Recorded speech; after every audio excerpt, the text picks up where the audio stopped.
एक गांव में एक गरीब लकड़हारा अपनी पत्नी के साथ रहता था।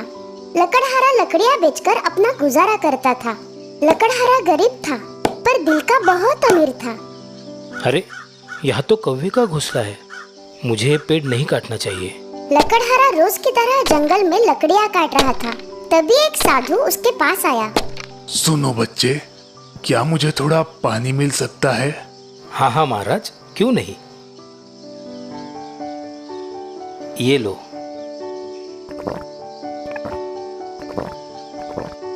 शुक्रिया मेरे बच्चे। साधु ने पानी पिया और लकड़हारे की तरफ देखा। क्या हुआ बेटा, तुम इतने दुखी क्यों हो?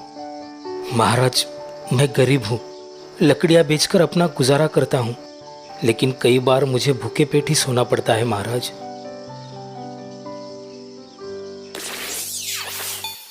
ये लो बच्चे। ये तो घंटी है, इसका मैं क्या करूँ? अरे ये कोई मामूली घंटी नहीं है, ये एक जादुई घंटी है। क्या? जादुई घंटी? हाँ बच्चे, जादुई घंटी। इसे बजाकर तुम जो चाहे पा सकते हो। लकड़हारा वो जादुई घंटी लेकर घर आता है।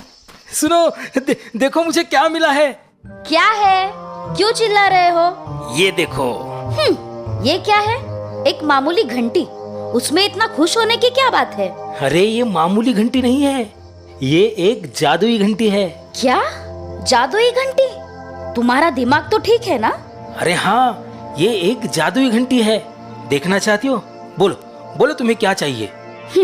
मुझे भूख लगी है, मेरे लिए कुछ खाना मांग लो। लकड़हारा घंटी बजाता है और खाने की मांग करता है। उनके सामने खाना आ जाता है। देखा, अब तुम्हें जो चाहिए वो इस जादुई घंटी से मांग सकती हो। दूसरे दिन लकड़हारा रोज की तरह अपने काम के लिए निकल जाता है। लकड़हारे के जाने के बाद उसकी पत्नी उस जादुई घंटी से अपनी जरूरत की सब चीजें मांग लेती है। अरे, ये तो मेरा घर नहीं है, ये मैं कहाँ आ गया? अरे सुनो, ये आप ही का घर है। ये सब जादुई घंटी का कमाल है। जादुई घंटी के सहारे उन्होंने सब जरूरती चीजें हासिल कर ली। कुछ दिनों बाद एक साधु उनके दरवाजे पर आता है और आवाज देता है। सुनो बेटी, क्या मुझे थोड़ा सा पानी मिल सकता है? अरे कौन है? पता नहीं, कोई भिखारी लगता है। भगा उसे अपने घर से। चले जाओ यहाँ से, यहाँ पानी नहीं मिलेगा। सुनो, मुझे बेहद भूख लगी है, क्या कुछ खाने को मिलेगा? लकड़हारे की पत्नी जादुई घंटी लेकर खाने की मांग करती है, पर इस बार कोई खाना नहीं आता। अरे ये घंटी मेरी मांग पूरी क्यों नहीं कर रही है? तभी लकड़हारा सोचता है कि वो दरवाजे पर आया साधु वो साधु तो नहीं जिसने उसे वो घंटी दी थी। हाँ बच्चे, जादुई घंटी, इसे बजाकर तुम जो चाहे पा सकते हो। महाराज, महाराज, सुनो महाराज, महाराज, सुनो महाराज, महाराज, महाराज मुझे माफ कर दो, मैं आपको पहचान नहीं पाया। चलो चलो मेरे घर चलो। नहीं बेटा, अब उसका कोई फायदा नहीं। तुम एक अच्छे इंसान थे, इसीलिए वो घंटी तुम्हारा साथ दे रही थी। अब वो घंटी तुम्हारे कुछ काम की नहीं। धन आते ही तुम्हारे अंदर की इंसानियत खत्म हो गई, इसलिए वो जादुई घंटी अब काम नहीं करेगी।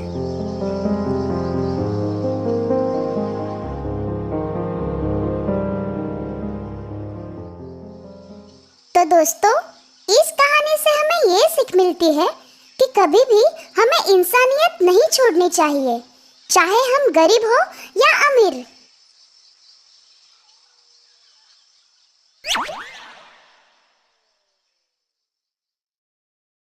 चक्की।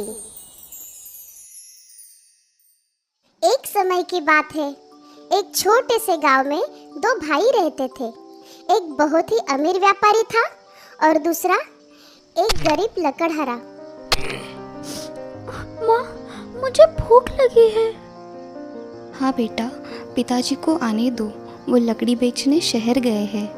आज जरूर लकड़ियों की बिक्री हुई होगी। आज भी तुम खाली हाथ लौट आए? तुम्हारे लकड़ियाँ ना बेचने के कारण हमारा बच्चा भूखा रहता है। पिताजी, मुझे भूख लगी है। सुबह से मैंने कुछ नहीं खाया। अपने बच्चे को इस तरह रोते हुए देख लकड़हारा दुखी हो गया। उसने सोचा कि क्यों ना अपने बड़े भाई से थोड़े पैसे उधार ले लूं। मेरे भैया मुझे जरूर मदद करेंगे।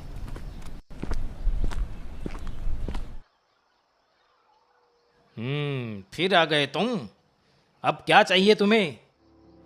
भैया, क्या आप मुझे थोड़े पैसे उधार दे सकते हो? मेरा बच्चा सुबह से भूखा है और आज मैं बाजार में एक भी लकड़ी नहीं बेच पाया। तुम एक आलसी इंसान हो जो मेहनत नहीं करना चाहता। तुम ये झूठी कहानी बनाना बंद करो। मैं सच कह रहा हूँ, मेरा यकीन कीजिए। मुझे तुम्हारी कोई बात नहीं सुननी।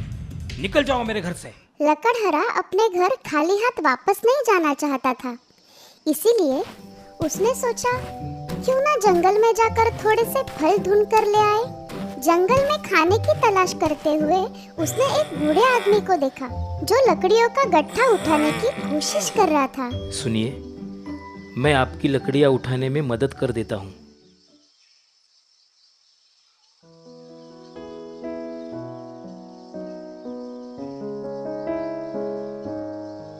क्या हुआ? तुम इतने चिंतित क्यों लग रहे हो बेटा? मेरा बच्चा भूख से रो रहा है और मैं आज एक भी लकड़ी नहीं बेच पाया।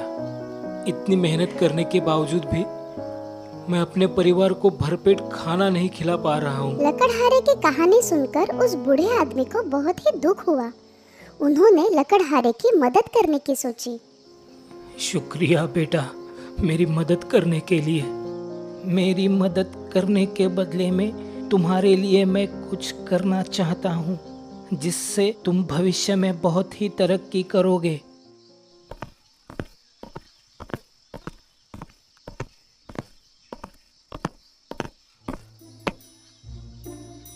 मैं तुम्हें ये रोटी की टोकरी दे रहा हूँ, इसे बोनो के घर पहुँचा दो जो कि घने जंगल में रहते हैं।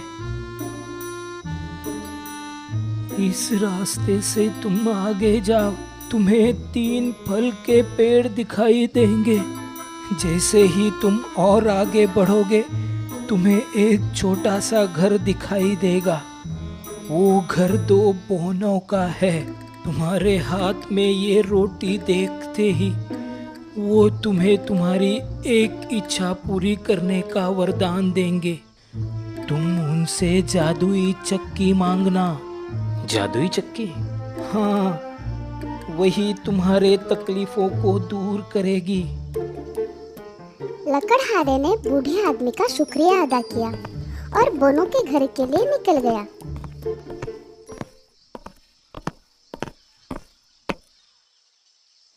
पर जैसे ही वो उनके घर पहुंचा, बोने उस पर आग बबूला हो गए। कौन हो तुम और तुम्हें क्या चाहिए? हमारे घर से चले जाओ। मैं गलत घर आ गया। यहाँ एक व्यापारी रहता है, मैं उनके घर जाना चाहता था। रुको, इसके पास रोटी की टोकरी है। ये टोकरी तुम हमें दे दो। मैं ये रोटी नहीं दे सकता, ये मेरी मेहनत का फल है। तुम हमें ये टोकरी दे दो, हम इसके बदले में तुम्हें बहुत सारे पैसे देंगे। नहीं नहीं, मुझे पैसे नहीं, वो चक्की चाहिए। बोनो ने लकड़हारे को जादुई चक्की दे दी। ये एक जादू की चक्की है। इससे तुम कोई भी खाने का पदार्थ प्राप्त कर सकते हो। पर जैसे ही तुम्हारी इच्छा पूरी हो जाए, इस चक्की को लाल कपड़े से ढकना भूलना मत, अन्यथा इसका अंजाम बहुत बुरा होगा। जैसे ही लकड़हारा अपने घर पहुंचा, उसने देखा कि उसकी पत्नी और उसका बच्चा उदास बैठे थे। बिना समय गवाए उसने जादुई चक्की से थोड़े से चावल की मांग की। मुझे मेरे और मेरे परिवार के लिए चावल चाहिए।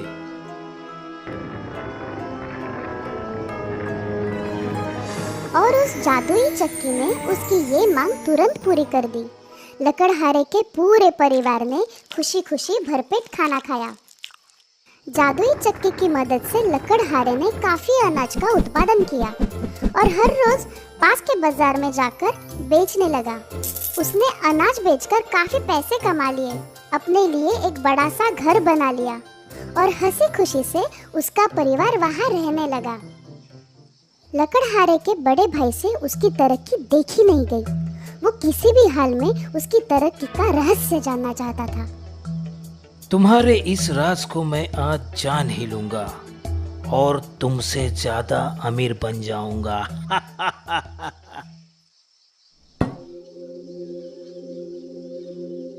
ए जादुई चक्की, मुझे 5 बोरी चावल दे दो।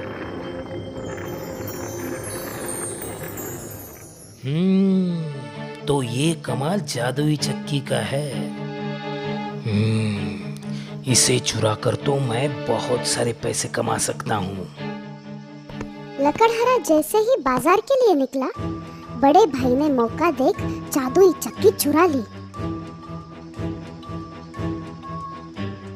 चलो, हमें ये शहर छोड़ के जाना होगा। भाई अपने बीवी बच्चों के साथ जादुई चक्की चुराकर दूसरे शहर में भागने लगता है। बीच रास्ते में भी जादुई चक्की चलाने का मोह वो रोक नहीं पाता।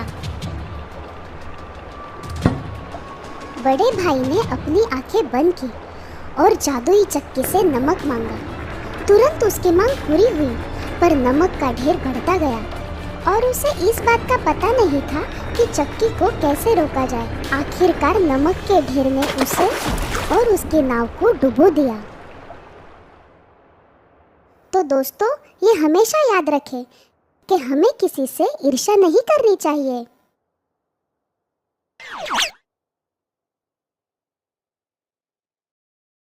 बंदर और मगरमच्छ। जंगल का हर जानवर वैसे तो बहुत ही माहिर शिकारी होता है, मगर क्या होता है जब उसे बुढ़ापा आता है? लगता है आज भी मछली नहीं मिलेगी। सोती हुई मछली।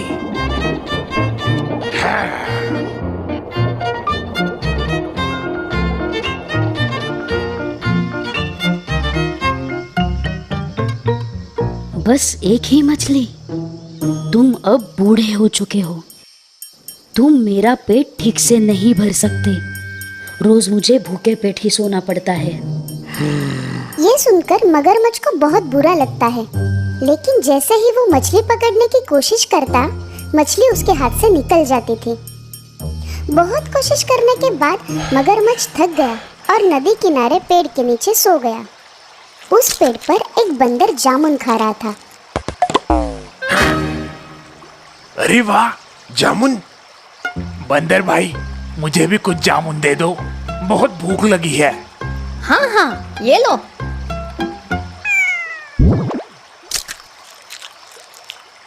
अरे, ये तो बहुत मीठे हैं। शुक्रिया, मुझे बहुत भूख लगी थी। तुम बहुत अच्छे हो। मुझे तुम जैसा दोस्त मिल जाए तो बहुत खुशी होगी।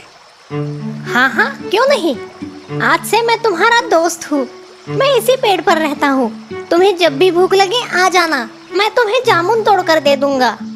इस तरह बंदर और मगरमच्छ दोस्त बन गए। जब भी मगरमच्छ को भूख लगती, वो बंदर से जामुन मांग लेता और घर पर ले आता। इस कारण दोनों की दोस्ती बहुत गहरी हो चुकी थी।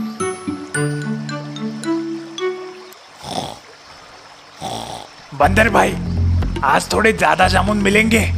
मेरे पत्नी को भी ये जामुन बहुत अच्छे लगे। मगरमच्छ खुशी से जामुन लेकर घर की ओर चल पड़ता है। देखो, मैंने आज तुम्हारे लिए मीठे मीठे जामुन लाए हैं।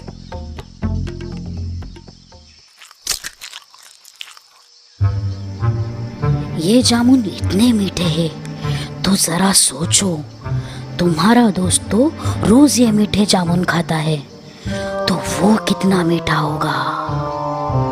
वो बहुत अच्छा है। वो ये जामुन खुद भी खाता है और हमें भी खिलाता है। मैं तो सोच रही हूँ कि उसका दिल कितना मीठा होगा, और बहुत दिनों से मैंने मांस का स्वाद भी नहीं चखा। क्या तुम मुझे उसका दिल लाकर दे सकते हो? ये तुम क्या बोल रही हो? मुझे कुछ नहीं सुनना, मुझे बस उस बंदर का दिल चाहिए।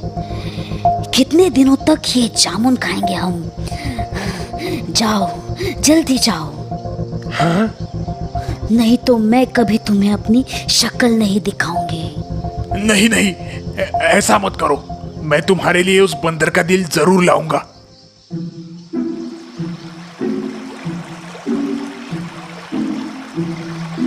बंदर भाई सुनो ना, मेरी पत्नी तुम्हारे दिए हुए जामुन खाकर बहुत खुश है और आज इस खुशी में उसने तुम्हें खाने के लिए मेरे घर बुलाया है।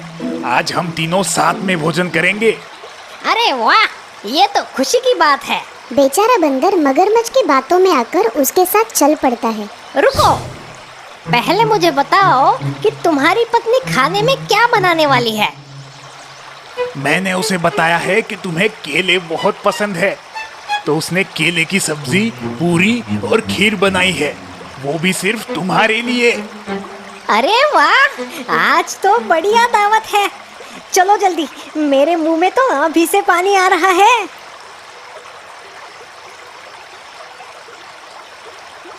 वो दोनों बातें करते करते मगरमच्छ के घर तक पहुंच जाते हैं। लेकिन बंदर को वहाँ कोई खाना नजर नहीं आता।